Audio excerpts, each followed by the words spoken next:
വിശ്വസാഹിത്യകൃതികൾ സാധാരണക്കാർക്ക് പരിചയപ്പെടുത്തുകയെന്ന മഹാദൗത്യമേറ്റെടുത്ത അനശ്വരകാതികൻ വി സാംബശിവന്റെ പാത പിന്തുടരുന്ന മകൻ ഡോക്ടർ വസന്തകുമാർ ഇരിങ്ങപ്പുറം കൊച്ചനാംകുളങ്ങര ക്ഷേത്രോത്സവത്തോടനുബന്ധിച്ച് കഥാപ്രസംഗം അവതരിപ്പിച്ചു.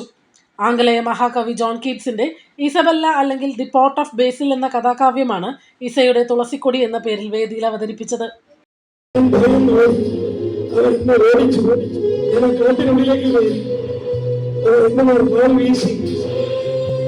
മരച്ചില്ലകൾ ഇച്ച് വീണതല്ലാതെ അച്ച് വീണതല്ലാതെ എനിക്കൊന്നും പറ്റിയില്ല. ഞാൻ ആ വഴിയിലൂടെ ഓടിത്തുടങ്ങി.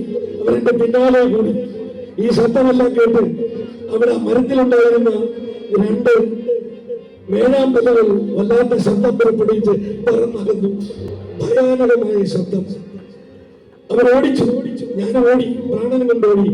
ഒടുവിൽ അവർ രണ്ടുപേരും പിന്നാലെ വന്ന് എന്നെ കൊത്തി വീഴ്ത്തി. മുറിവേറ്റ് വീഴുന്നു നീലക്കുറിഞ്ഞ്, ശരമേറ്റു പിടയുന്നു കാടിന്റെ ഹൃദയം. മുറിവേറ്റ് വീഴുന്നു നീലക്കുറിഞ്ഞ്, ശരമേറ്റു പിടയുന്നു കാടിന്റെ ഹൃദയം. ഡോക്ടർ വസന്തകുമാർ സാംബശിവൻ തന്നെയാണ് കൃതി കഥാപ്രസംഗ രൂപത്തിൽ ചിട്ടപ്പെടുത്തിയത്.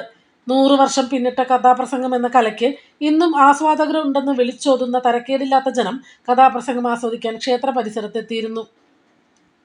എം രാജേന്ദ്രൻ ഹാർമോണിയത്തിലും, ഫണീധരൻ തബലയിലും, രംഗൻ വെളിയം കീബോർഡിലും, ശ്യാം ഗിറ്റാറിലും, അനിൽ ഋതത്തിലും പിന്നണിയൊരുക്കി. ഗുരുവായൂർ നഗരസഭ മുൻ വൈസ് ചെയർമാൻ അഭിലാഷ് വി ചന്ദ്രനാണ് കഥാപ്രസംഗം സ്പോൺസർ ചെയ്തത്.